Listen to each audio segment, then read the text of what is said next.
हाय, चलिए हम लोग इस डायरेक्ट सवाल पर आते हैं। 4 प्रकार के सवाल हम लिखे हैं। पहला सवाल लिखे हैं, 200 में क्या जोड़ा जाए कि 6 से विभाज्य हो जाएगा।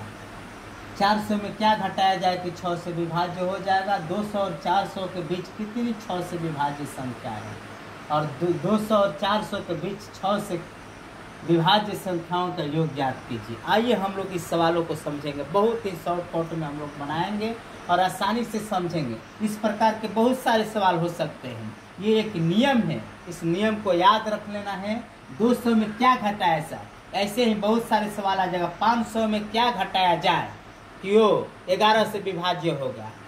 700 में क्या घटाया जाए कि 13 से विभाज्य हो जाएगा। ऐसे ऐसे सारे संख्याओं बनाएंगे, एक जोड़ने पर, एक घटाने पर। तो आते हैं पहला सवाल को हम लोग बनाते हैं। 200 में 6 से भाग कर देते हैं। यहाँ 36 18 2 हो जाएगा।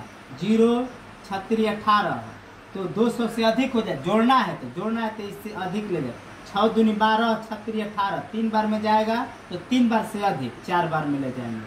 6 चौके 24, ये 4 हो जाएगा। -4 शेष आ जाएगा। यही 4 जोड़ने पर 6 से विभाज्य हो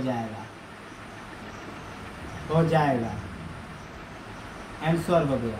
दूसरा का क्या है, 400 में क्या घटाया जाए कि 6 से विभाज्य होगा। 400 में 6 से भाग कर देंगे। 6 6 के 36 4 0, 6 6 के 36। अब यहाँ कम ही बार में ले जाएंगे। 6 6 के 36 4 हो जाएगा। ये यही 4 घटाने पर 6 से विभाज्य हो जाएगा। समझ गए? इसका 4 आंसर, इसका ये 4 ही आंसर आ रहा है। यानी विभाज्य 4 इसमें जोड़ देंगे तो संख्या बन गया 204। इसमें 4 घटा देंगे तो संख्या बन गया 396। 400 - 4 यानी 396 हो गया। यानी वो संख्या बना 204, इसमें 396। इसी तरह के 200 और 400 के बीच कितनी 6 से विभाज्य संख्याएं हैं। तो 6 से विभाज्य संख्याओं में हम लोग एपी को देखते हैं।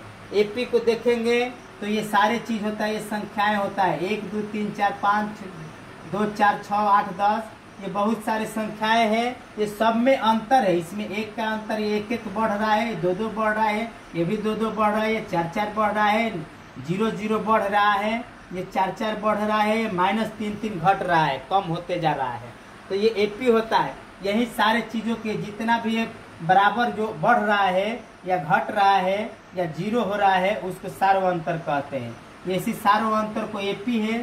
तो इसको एपी में इसको संख्याओं को लेते हैं A1 A2 A3, यानी पहला पद, दूसरा, तीसरा, चौथा, पांचवा, छठवां। इसी तरह डॉट डॉट nवां पद हो जाता है। ऐसे सूत्र बनता है n बराबर 1 + n - 1 × 2। Sn का सूत्र होता है योग का, n अंतिम पद होता है। Sn बराबर n/2 × 2a + n - 1 × d। Sn बराबर n/2 × a + n। एंड जहाँ n बराबर अंतिम पद, a बराबर प्रथम पद, n बराबर पदों की संख्या, d बराबर सार्वअंतर। ये सारे फॉर्मूला को देखते हुए तीसरा नंबर सवाल यहाँ पर आएंगे।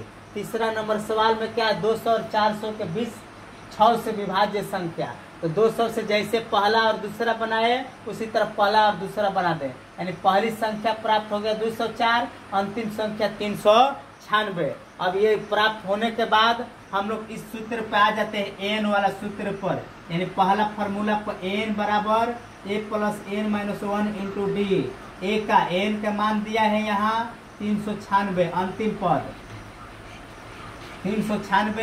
396 हो जाएगा। ए का मान दे दिया 204 और एन का मान नहीं दिया है, निकालना है। डी का मान दे दिया। डी का मान मतलब जितना 6 से भाग दे रहा है तो 6 का मान डी हो जाएगा। डी का मान 6 हो गया। यहाँ 6 से इधर घटा देंगे, इधर आकर 396 - 204 घटा देते हैं तो n - 1 × 6 हो जाता है। घटा देंगे यहाँ तो क्या हो जाएगा, 6 में 4 घट जाएगा, 2 बच जाएगा और 9 हो जाएगा और 1 हो जाएगा। 192 हो गया। 192 में 6 से यहाँ क्या कर देंगे, भाग कर देंगे। गुणा में है तो इधर आएगा तो क्या हो जाएगा, भाग हो जाएगा। तो 6 से भाग, 36 18 1 हो जाएगा, 6 दिन 12 32 हो गया। n - n के मान क्या हो जाएगा, n बराबर 33 हो जाएगा। 32 एगो इधर आ जाएगा तो कहा जाएगा 33, यानी 33 n का मान हो गया। तो यहीं पे ज्ञात करना है कि कितनी संख्याएं हैं, तो 33 को संख्याएं हैं, ये आंसर हो जाएगा। 33 संख्याएं क्या है कि 200 और 400 के बीच कितनी 6 से विभाजित संख्याएं हैं, तो 33 ये हो गया। चौथा पूछ रहा है 200 और 400 के बीच 6 से विभाजित संख्याओं का योग क्या होगा। तब चौथा ये झट से इस सूत्र को बनाएंगे ना, Sn बराबर n/2 + a + n। इसी सूत्र पे आ जाएंगे हम लोग। चौथा नंबर सवालों को हम बनाएंगे। चौथा नंबर सवाल क्या है कि Sn बराबर n/2 × a + n। Sn n का मान हो गया 33/2, a का मान 204 प्लस n का मान 396। 33/2 और ये जोड़ दीजिए, 6 4 10 के 0, 9 1 10 के 0, 3 दूनी 6, 3 2 5, एक हासिल का हो जाएगा 6, 2 से कट जाएगा 300 बार में, 3 से अपन कर देंगे तितरी के 9, तितरी के 9, 00, यानी 9900 हो जाएगा। वेरी गुड ऑल, थैंक्स, जय हिंद।